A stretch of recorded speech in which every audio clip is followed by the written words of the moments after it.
All right, everyone, starting a little bit early here, actually. Some people thought it was scheduled for 11:30. I'm not sure exactly why. We have VA Shiva actually aboard here. He's running against Elizabeth Warren, as well as, I believe his name is Deal, the Republican. We call him Dirty Deal, the Dirty Deal. He's essentially, as his Ben Garrison cartoon shows, he's riding on the same horse as Elizabeth Warren. He's her controlled opposition.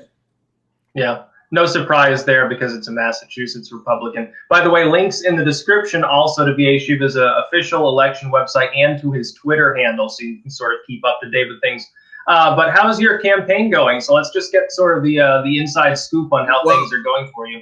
Well, you can see the strength of this campaign by the fact that the Boston Globe and Elizabeth Warren are so afraid. 4 weeks ago, they released a 20-page report trying to say Elizabeth Warren never got into Harvard because of her Native American status. And embedded in that report is all the facts that Elizabeth Warren did get into Harvard because of her Native American status.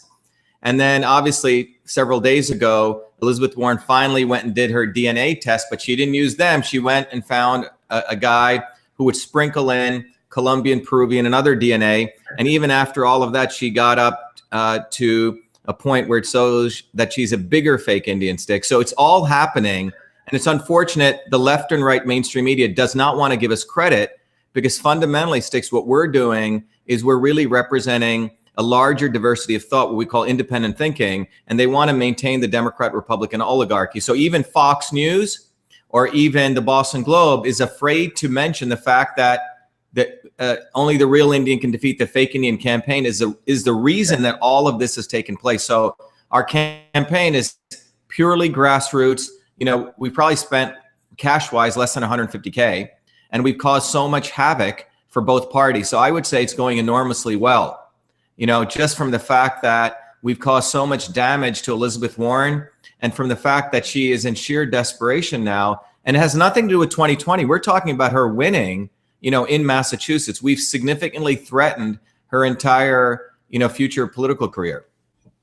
And also, several people have actually pointed this out. I thought this was funny because I think around the last time that we spoke, people were saying, there were a lot of people who were like, well, you know, Shiva's not going to be measurable within the race. And now they're talking about you being a Ross Perot. So you can see how things have actually gone. But yes, but how would you respond to that? Here's the thing. About Elizabeth Warren winning because you happen to exist. Well, here's the thing. What people don't understand, and everyone, particularly your audience, I think will appreciate this, is that we as the public, you know, when we look at China, we say they have one party. When we look at Russia, they say we have one party. Oh yeah, those are fascist systems. But we don't put a mirror to ourselves, and we realize that there's really one choice you are allowed, and that's called the two-party system. And the entire way that electoral process is conducted is you got to go raise millions of dollars, then you go give it to your buddies in TV and radio, and then they make you. And then the pollsters come in who have never were elected by any of us, and then they constrain who gets on. And what we've done is we've said F you to that, and we've said, let's buy the people for the people. So from beginning to end, Sticks, the way we've run our campaign has followed that very, very authentic process. So for example, to get on we dumped the Republican Party in November because we realized a scam that they had, this guy Dirty Deal, who's essentially, you know, Warren's, you know, whatever you want to call it, essentially her, you know, her organ, her punching bag, maybe her punching bag. But, you know, here's a guy who couldn't win a state Senate seat, photoshopped a picture with Trump, 3 hands in the picture. We had forensics analysis done, keep saying he's a Trump chairman when he is not. And we keep telling the media, and they're in on it. There was one Trump chairman. So you have this total collusion, putting a dummy to be Warren so he could be lieutenant governor. That's the deal. Dirty Deal has made with Charlie Baker. And none of the media wants to bring it up. We give them the data. And by the way, people can go look at this at repjeffdeal.com to know the facts. Anyway, so you have that phenomenon taking place. And here we come. When I dumped the Republican Party, people said, there's no way you'll get on the ballot. Why? You have to get 10,000 certified signature Sticks. And it's a Herculean task. 351 towns in Massachusetts. You have to collect the signature at a shopping mall, for example. Then you have to take it to the local town to certify it. Then you got to bring it back. Then you got to take it over to the Secretary of State. You need a serious infrastructure. Well, we pulled that off. Not only did we get 10,000 signatures, we got 20,000. And on top of that, Sticks, we didn't pay for one of them. all the political parties typically have, favors that are owed, or they typically pay $5 to $8. That's the racket. We didn't pay for one signature, pure, hard work, the good old fashioned, American way. So then you will officially be on the ballot? We're officially on the ballot. In fact, we were the first on the ballot. No news media reported on it. So here's a real Indian, independent of thought. We got on the ballot. And by the way, nearly 60% of Massachusetts citizens are independents. There's only 40 to 44%, which are Democrat or Republican. 34% on a good day. Democrats, around 10% Republicans. So think about it. We actually represent the broad-based majority of Massachusetts citizens. So we get on the ballot. Well, the media essentially flips out and stops covering us. So we go on the ground, right? So what have we been doing? We have these big 4x8, only the real Indian can defeat the fake Indian signs, the same one that the city of Cambridge said I should take off my bus. We sued and we won. We have our cards. We've just been doing, I hate to say this, Viet Cong style, on the ground, believing in people. That's why these guys are so scared, because we've perturbed their order. It's not top down. It's not paying off your buddies that you know on radio or TV. It's bottoms up. So we're running this campaign in such a powerful way that we're not at 1%. We're not at 2%. We're not at 3%. The latest poll, the fake poll, by the way, had us at 9%. We had an MIT professor look at it, and I looked at it, and we're actually there. They've been making a divisional error, and I can talk about this for years. And this is why they don't want nerds involved in politics.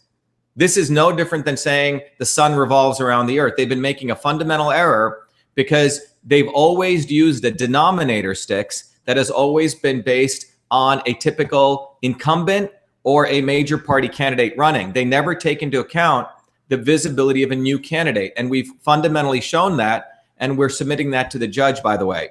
So what's essentially happened is, if you correct for their fundamental mathematical error, I'm at 16% among very likely voters, 41% to Elizabeth Warren's 30%. No kidding. We can show you the math among the somewhat likely, which means dark matter, right? The people who typically don't come out.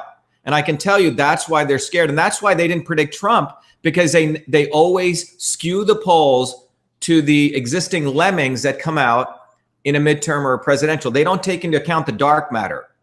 So that's why because they typically only poll likely voters. They poll likely voters, and then when they do that poll, they base it on a factor called visibility. So for example, the simple way I can explain this, I just did it on Scott Adams, a samosa a hamburger example. Okay. Let's say I have a pool of 100 people I'm going to poll to predict who likes a samosa, who likes a hamburger. By the way, the samosa is a little triangle space, Indian treat, which has potatoes in it. Okay? Yeah, I've had them. It's actually very good. Yeah, they're very good. So if I got in 100 people and I told them, hey, look, do you like a samosa versus a hamburger? Now, here's the interesting fact or the assumption we want to go into. Let's say among those 100 people, only 50 people have ever tasted a samosa. Okay. But pretty much all of them, if it was in the United States, everyone's probably had a hamburger. All right. Now you bring in a poll of those 100 people and you ask them, how many of you between a samosa and a hamburger like it, right? It's called a head-to-head ballot test. And let's say 25 people say, I prefer a samosa to a hamburger, and 50 people say that they prefer the hamburger, okay? So again, 100 people, 50 people have tasted a samosa, but all 100 have had a hamburger. You do a head-to-head test. 25 people say they like the samosa, 50 people say they like the hamburger. What is the head-to-head favorability? That's the question. This is how they calculate polls. What do you think it is? Yeah, because exactly. Right. So in the case of the hamburger, what they do is they say 25 people like the samosa divided by 100. Samosa's favorability is 25%. The hamburger's favorability is 50 over 100. 50%. Okay. And let's say they put the cutoff at 30% shit. The samosa can't be involved in it. Right. In the taste test that they're going to have on the samosa and hamburger. That's what the debate is. It's a taste test. Okay. But if you really do the math, this is why their math is so, can I use the word FU in this program? Oh yeah, that's fine. This is why the entire math is so fucked up, because if only 50 people have ever tasted the smell among 100, you can't be doing 25 over 100 because the other 50 are indeterminate. It should be 25 over 50. It's the people who've ever tasted it. So that's 50%. And they implement that to keep independents and third parties out. Right, because it's a visibility. They did it to Johnson. They did it to Gary Johnson. They've been doing it to all of them. The problem is no one has figured out the math, why, what they're doing. And it's a 50-page analysis we've done conclusively. And it shows they're dividing. But see, the problem with the independents is they've been lamenting, but they never had the analysis. So it's been a day and night. So it should be 25 over 50. That's 50%. And in fact, the hamburger is 50 over 100. Got it? So you'd have to separately determine the name recognition. Yeah. Right. So it's 50% to 50%, but it even says something more interesting. The samosa has another 50% of growth if all people heard about it. So how should you actually do a poll? Well, you should have a taste test. Before people come in, you should say, I'm going to give you a samosa and a hamburger, then you do it. Well, isn't that what a debate is? A debate is a taste test. Let's hear all three. So what they do is they do this racket of rigging the polls, literally wrong denominator. So you're never going to achieve that. And then they use that not to let you do the taste test. It's unbelievable. And then you look at the caliber of some of these people within the main parties. It's like we desperately need more third party and independent candidates. Well, you look at this guy, especially with regards to Elizabeth Warren. Well, you look at this guy, Dirtbag Deal. Okay, he doesn't even do a proper Photoshop job. There's 3 hands. He doesn't know how to use Photoshop. His campaign manager is a Saudi lobbyist who screwed over our veterans, misled them to go against a bill which would allow 9/11 families to sue Saudi Arabia in U.S. courts. That's what this guy's about. It lies that he's a Trump chair. And we tell this to the Boston Globe, tell it, we give them data and they don't publish it. It's Warren, it's a fake. The question is, why is the fake news media and the fake Indian promoting a fake Trumper? And that's because they do not want us to win. And the devastation we've caused them, it's not against Warren. It's against both political parties. That's why even freaking Tucker Carlson, doesn't even give us credit. He puts, racist Howie Carr on there, who, does this race thing. So fucked up, man. But the bottom line is we're having such impact. That's why Warren is scrambling.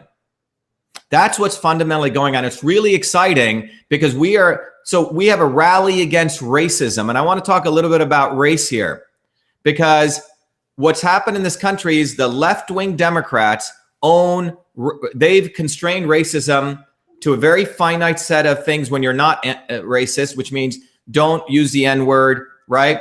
Don't use a Confederate flag, change the name of buildings. If you do that, you're not racist. And the Republicans don't want to discuss racism. And together they control the fact we don't really talk about racism. Well, here you're looking at an immigrant who's gone through the immigrant journey and is a person of color.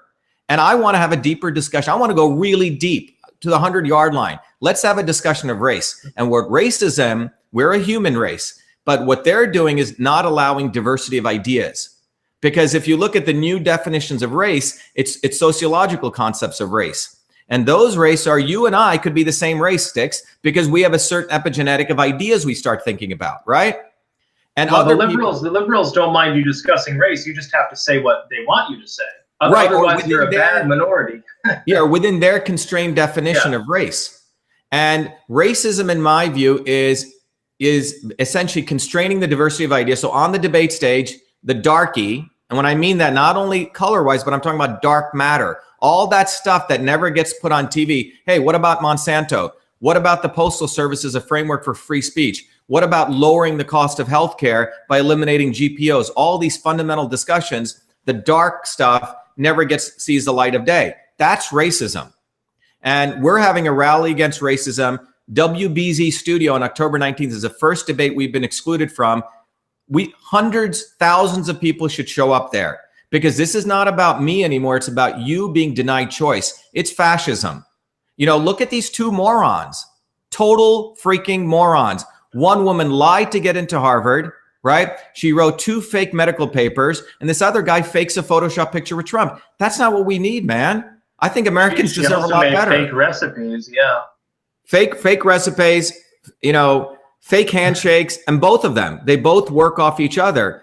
And they've lowered the standard sticks to such a level that we think this is what we deserve. And my view is that, people deserve a lot better. People really deserve choice. And that's what this election's about. So it's a lot of fun. It's going to be interesting to see where that goes. You mentioned briefly there something I wanted to touch on. Are you talking about the proposal to use like the Postal Service to give basically like a public email option and things of that nature? Yeah. So I've talked about the message. It may sound initially when people hear it as a weird thing. The Postal Service, it's a government. I wrote about this in my book called Future of Email. I met with the Postal Service when I was in my late 20s, early 30s in 1997. So let me give you the bottom line of this. The United States Postal Service is one of the most important institutions to guarantee our First Amendment. It was set up at a time when the only way we used to communicate was through paper, right? We used to do the postal letter. And in those days, the founders of this country wanted to make sure that you and I could have a communication, political communication, and no one would interfere with that. True free speech, free communication. If you interfered with that, the Postal Service also had its own police force, 20-year sentence in prison, right? So that's what the Postal Service was, to really give teeth to the First Amendment. Fast forward to 1997, as I've shared with people before, 1978 to 19, I created the first email system in 78. Email was used as an inter-office system for years up until 93. But in 93 is when the World Wide Web came, which was a front end to the internet. And then new programs came, web-based programs like Hotmail, right? Yahoo, Gmail, all these other programs, which made email a consumer application. Well, in 1997, the reason that's an important date is that's a cross point when email volume, if you look at, that's a cross point when email volume overtook postal mail volume. I was running a different email company to analyze email called Echo Mail. We had large customers like the Senate, and I went to the Postal Service and I said, look, you guys need to offer a public email service because there's a serious threat here to American democracy. Because what we right now have is 4 or 5 major private companies essentially own people's email, because most people gave away their freedom for that free email sticks, right? Because they didn't read those privacy statements, which basically said, we own your email. And the Postal Service's reaction was, well, we're not in that email business, son. We're a 500,000 person organization. We're bigger than Walmart. Do you know who we are? We're not getting into that email business. Boom. Fast forward 2011. Postal Service headlines. People should go going out of business, bankruptcy. So I was interviewed by Fast Company, and I said, these guys are a bunch of morons. The people who run it was a guy called Patrick Donahoe. These people are not in the same innovative spirit as Franklin.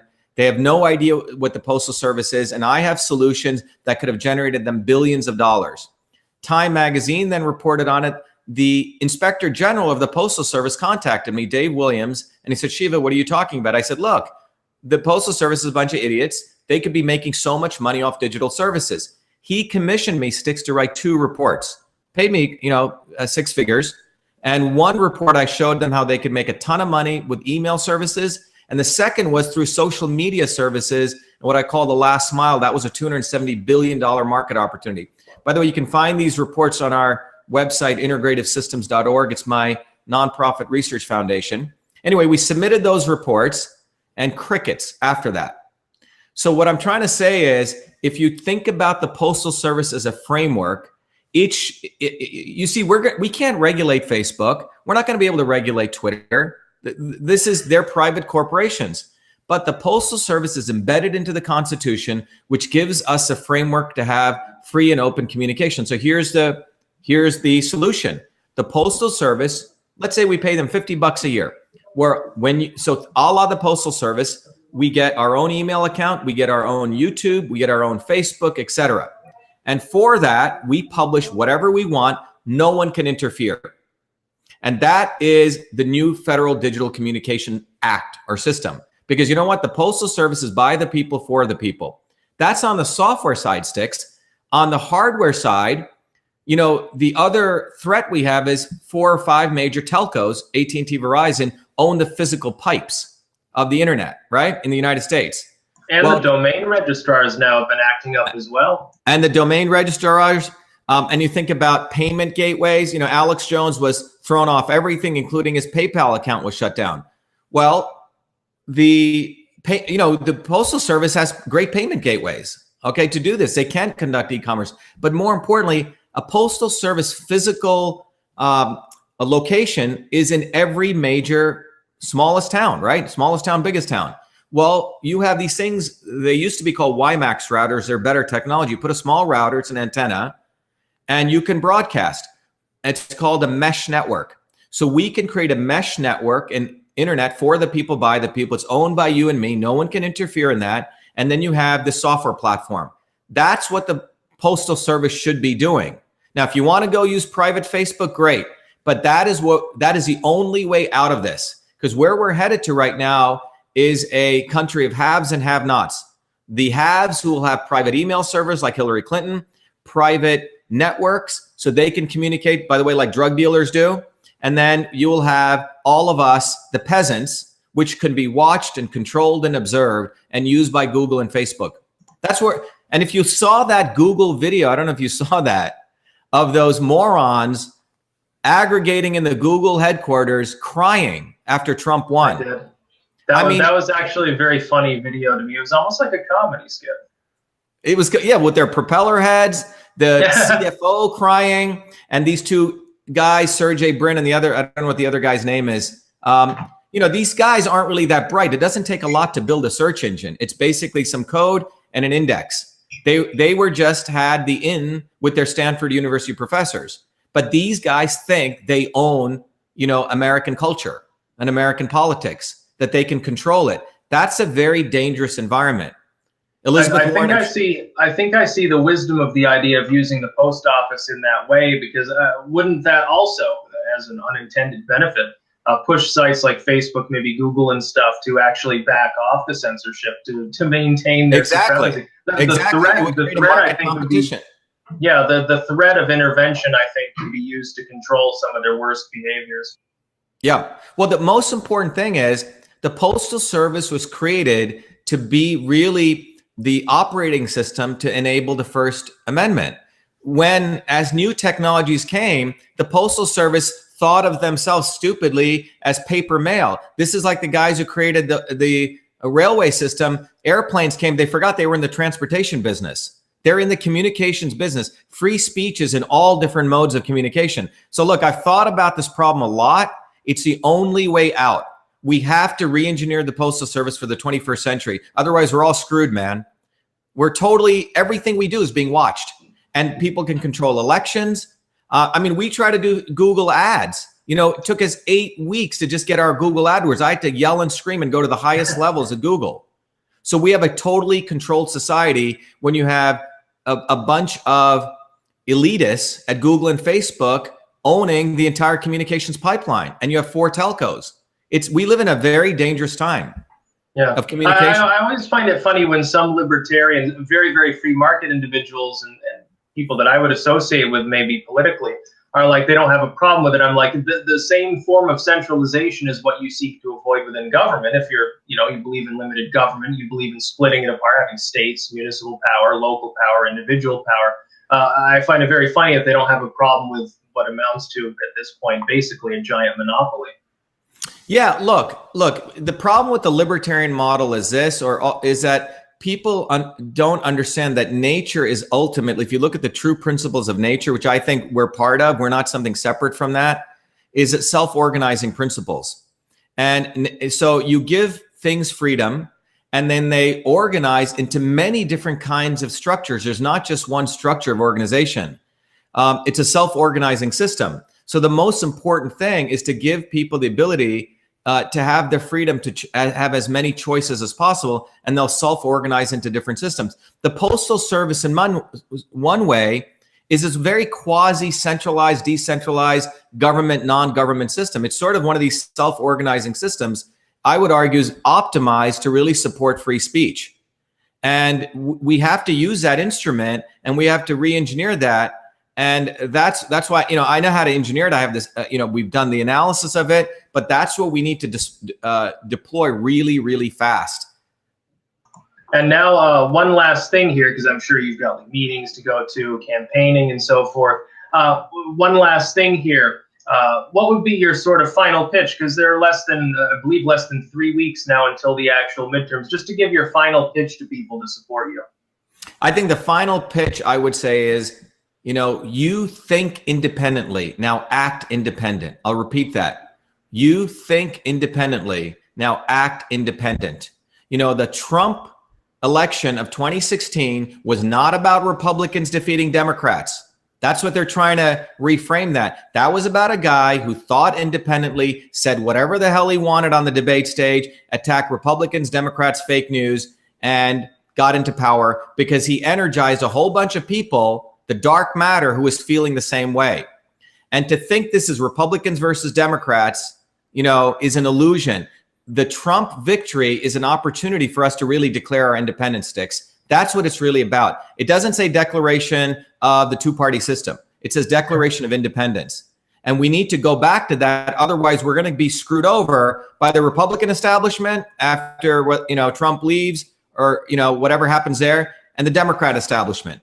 That's what we need. We have a huge historical opportunity. That's what the Massachusetts election is about, for you to declare your independence, get people in the Senate, in governance. It's not a bunch of lawyer lobbyists who can manipulate truth, who think 0.001% Native American makes you Native American. That's what lawyers do. They manipulate truth. And the opportunities to get everyday working people like myself and others who actually have to solve problems for a living. And it's really up to you. So I would tell the people of Massachusetts, anyone watching this, that you have a historic opportunity to get people that really will represent you, solve problems, and raise the level of standards to what the founders, wanted this country to be about, and truly make America great. Not these two scumbags out here.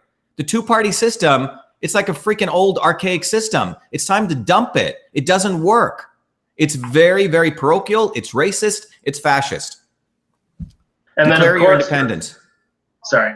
And then, of course, for anyone who's watching right now, his official campaign link for V8 Shiva is in the description, along with his Twitter handle. Mr. Shiva, it was a pleasure talking to you. Thanks, Dick. One last thing. People should go to shivaforsenate.com. Yes. If you want our Road Warrior magnets and you're in Massachusetts, just email us at Shiva@ShivaForSenate. We'll get them over to you. If you're out of state, just give $10 and we'll get them to you. But we want to get as many of those magnets, many of those lawn signs everywhere possible. That's how we win. Thanks, Dix. Thanks very much for the opportunity. It was nice to talk to you. Oh, one last thing. Say peace out. What's that? Say that's about all. Peace out. Peace out. That's all. Peace out. Thank you.